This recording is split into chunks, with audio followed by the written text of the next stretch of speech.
બનાસકાંઠા જિલ્લાના થરાદ પોલીસ મથકે 25 વર્ષીય આરોપી સામે પોતાની પત્નીની ઘરેલુ હિંસા અને હત્યા બદલ ફરિયાદ નોંધાઈ હતી, જેનો કેસ દિયોદર સેશન્સ કોર્ટમાં ચાલી જતા કોર્ટે વર્ષ 2016માં આરોપી પતિને આજીવન કારાવારની સજા ફટકારી હતી। આરોપી ઉપર આક્ષેપ હતો કે તે તેની પત્ની ઉપર શંકા રાખીને તેને ત્રાસ આપતો હતો।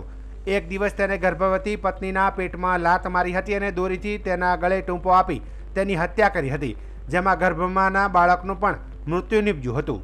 પતિએ ત્યારબાદ તેને આપઘાતમાં ખપાવવા પ્રયત્ન કર્યો હતો। સેશન્સ કોર્ટના ચુકાદા સામે પતિએ ગુજરાત હાઈકોર્ટમાં અપીલ દાખલ કરી હતી, જેમાં રજૂઆતે આધારે હાઈકોર્ટે હુકમમાં નોંધ્યું હતું કે અમુક શાહિદો ફરી ગયા છે। ઘટનાને આંખે દેખનાર કોઈ વિટનેસ નથી। સંયોગિક પુરાવાના આધારે આરોપી ઉપર કેસ સાબિત થયો છે। જે શાહિદોએ જુબાન આપી હતી તે આરોપી પતિ પોતાની પત્નીને લાત મારી છે તે વાત ક્યાંથી જાણી તેની ખબર નથી।